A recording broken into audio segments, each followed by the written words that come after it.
Yes, very good evening, one and all. Once again, that it's the last session of the day, and this session related with overcoming the nervousness. Write down how to overcome the nervousness. Overcoming the nervousness. कब English बात करते वक्त क्या बोल रहा हूं मैं? Right? Overcoming the nervousness. How to get overcome the nervousness? 5 different points are there by which we can just reduce our nervousness.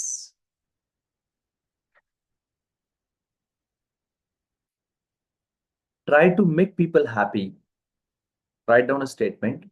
Try to make people happy. Try to make people happy. You will become happier. Try to make people happy. Then you will become happier.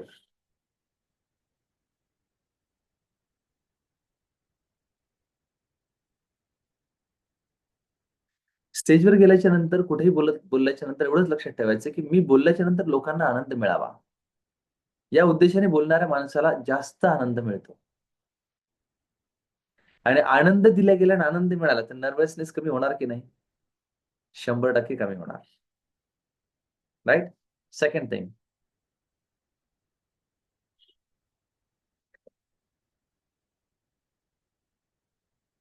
try to give the solutions. Try to give the solutions, not to create the confusions. Try to give the solutions, not to create the confusions.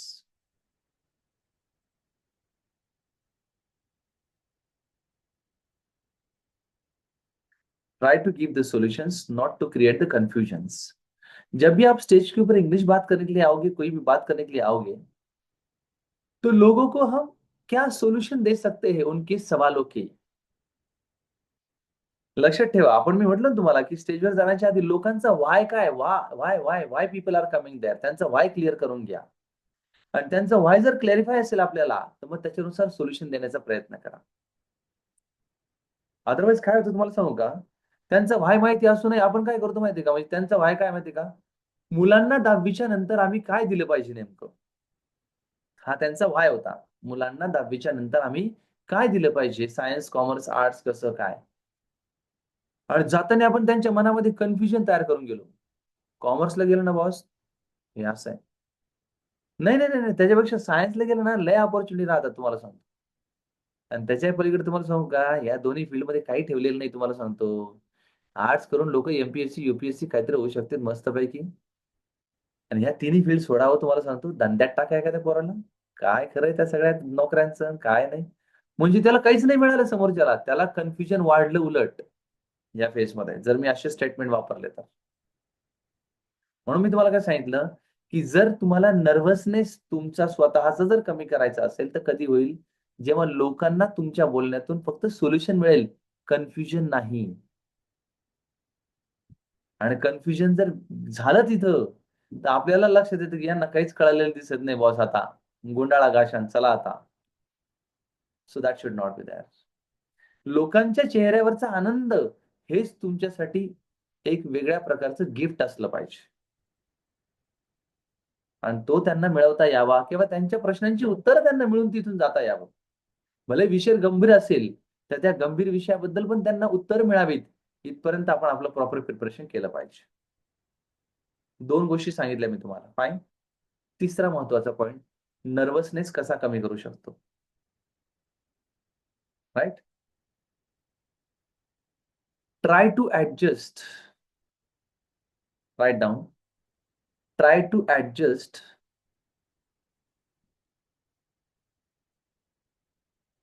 with the conditions. Try to adjust with the condition of stage or dais.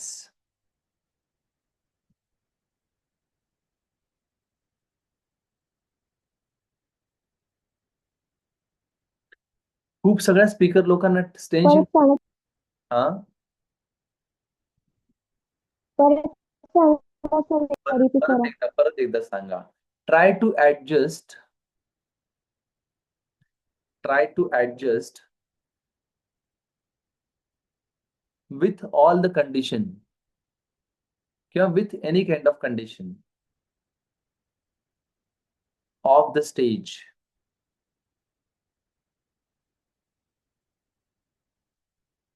Right.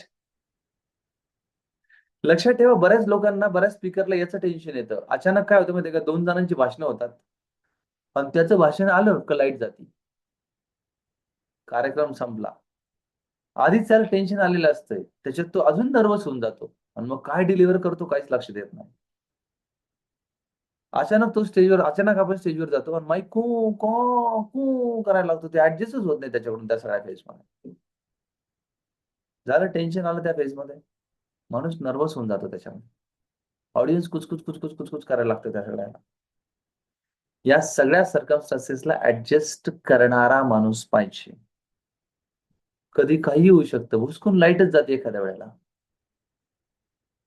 काही होऊ शकतं त्यावेळेस. म्हणजे लक्षात ठेवा, तुम्हाला सांगतो ना, की कधी कधी अशी सिच्युएशन असते की आता आपला घसा बसलेला आहे, ऑडियन्स 300चा आहे, गेलो आणि त्याचा माईक बंद पडला. त्या केसमध्ये देखील आपल्याला स्वतःला स्टेबल करून तेवढे 40 मिनिटं, 45 मिनिटं, 50 मिनिटं डिलिव्हरन्स देता आला पाहिजे. कारण तुम्ही जर प्रमुख वक्ता म्हणून तिथं आहात किंवा साईड स्पीकर म्हणून तिथं आहात तुमच्या फेजमध्ये, तर लोकांचं तुमच्याकडे अट्रॅक्शन राहणार आहे. त्याच्यामुळे तुम्ही तिथं तो कॉन्फिडन्स जर लूज झालेला दिसला तर कार्यक्रम संपला पूर्ण, तुम्हाला सांगतो. म्हणून मी म्हटलं ना तुम्हाला, की लोक काय एक्सपेक्ट करतात, तर फक्त तुमचा कॉन्फिडंट प्रेझेंटेशन. पण तुम्ही किती कॉन्फिडेंटली मांडतात त्याच्यावर सगळ्या गोष्टी आहेत. 3 पॉईंट क्लिअर केले मी तुम्हाला. राईट. चौथा महत्वाचा पॉईंट की ज्याने आपण नर्वसनेस जो आहे तो आपला कमी करू शकतो. हा थोडा आध्यात्मिक पॉइंट आहे पण जास्त गरजेचा आहे. Right down. Before to go for a speech, before to go for a speech,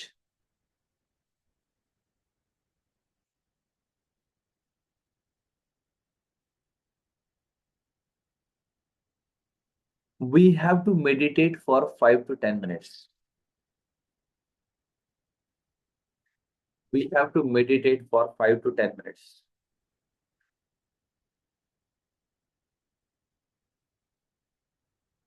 And recall the things.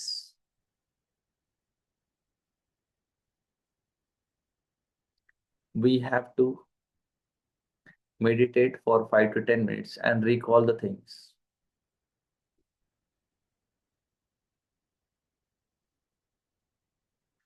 लक्षात ठेवा, नेहमी आपण ज्या ईश्वराला, ज्या देवतेला, ज्या कोणाला मानत असू ना, त्याला सेल्यूट मारायचा. एक 5 मिनिटं, 7 मिनिटं शांत बसायचं आणि मग पुढच्या कार्यक्रमाला सुरुवात करायची. आता बऱ्याच वेळेला ही सोय सगळीकडे नसते. बरोबर आहे. मी तुम्हाला मागे एक वाक्य सांगितलं होतं, माणसं कोणती मोठी होतात, जे ड्रायव्हर ठेवतात. का बरं? जो माणूस ड्रायव्हर ठेवतो आणि एखाद्या स्पीचला जायचं असलं तर तो मागे बसून देखील 5 मिनिटं मेडिटेट करू शकतो. पण त्याला ड्रायव्हिंग करून जर स्वतःला जायचं असेल तर ते मेलं, त्याचं काहीच होत नाही. माणसं मोठी कोणती होतात, जे ड्रायव्हर ठेवतात. त्यामुळं उद्याच गाडी घ्या आणि ड्रायव्हर ठेवा, बघा तुम्ही किती मोठं व्हाल. पण पुढं काय करायचं ते पण समजून घ्या, नाही तर मग मास्तर म्हणलं होतं गाडी घ्या आणि ड्रायव्हर ठेवा. आणि सर 4 महिन्यापासून 10,000 रुपये महिना भरणं, पुढं काय करायचं? सो आपल्याला माहिती पाहिजे. त्यामुळे म्हटलं ना, की अर्धवट ज्ञान, आधा अधुरा ज्ञान आदमी को गड्ढे में लेके जाता है. त्याच्यामुळं इंग्रजीचं पण अर्धवट ज्ञान घेऊ नका. पुढच्या प्रवासाला या. प्रवास खूप मोठा करायचा आहे आपल्याला. ठीक आहे, फाईन. चला, पॉइंट काय होता आपल्याला, 5 ते 10 मिनिटं मेडिटेट करता आलं पाहिजे. आपल्याकडे ती सुविधा नसेल ना, तर आपण घरूनच मेडिटेशन करून मग निघलं पाहिजे, स्पीचच्या ठिकाणी गेलं पाहिजे. नाहीतर तिथं गेलो स्टेजवर आणि मास्तर म्हटलं, की 10 मिनिटं ध्यान करा. आला आपला वेळ, कळलंच नाही कधी वेळ आला म्हणून आपला. So it should not be there, right? Relevancy adjust केली पाहिजे आपण त्या सगळ्या पोझिशनमध्ये. कारण 10-5 मिनिटं केलेलं मेडिटेशन तुम्हाला सगळे पॉईंट रिकॉल करून देईल आणि सगळं प्रेझेंटेशन छान होईल. आणि जाताना त्या ईश्वराला, त्याला सॅल्यूट मारा, ज्याला तुम्हाला असं वाटतं की तुम्ही ज्याला मानता, आणि मग उभं राहा. डिलिव्हरन्स बघा एकदम प्रॉपर पद्धतीने होईल. तुम्ही बिलकुल नर्वस होणार नाही. आपण आपले मुद्दे सोडायचे नाही आणि ऑडियन्सला जे काही पाहिजे होतं त्याचं सोल्युशन द्यायला विसरायचं नाही. नाही तर सगळा पसारा मांडून झाला. काही काही लोकांना तुम्हाला सांगतो ना, एकदा तर ते स्टान्स मध्ये गेले, मग ते सांगायला सुरुवात करतात. 1947 साली असं झालं होतं. त्याच्यानंतर 1949 साली मग ह्या अशा अशा गोष्टी घडल्या होत्या. समोरच्या ऑडियन्सला लक्ष येतं, बॉस 2025 लोक येऊस तर हे झोप येणार आहे आपल्याला आता. बरोबर आहे. मग हा अपीअरन्स प्रोसेस जर तुमचा असेल ना, तर तुमचं स्पीच बाउन्स गेलं तुम्हाला समजून घ्या. आणि श्रोत्यांच्या चेहऱ्यावर लक्षात येतं तुम्हाला का आता हे बोर होत चाललेले आहेत म्हणून आता कायच करावं बाबा, काही खरं नाही आता. मग तिथे माणूस नर्व्हस होतो त्या फेजमध्ये. आणि सगळ्यात शेवटची गोष्ट, right? Don't expect anything from the host. Don't expect anything from the host.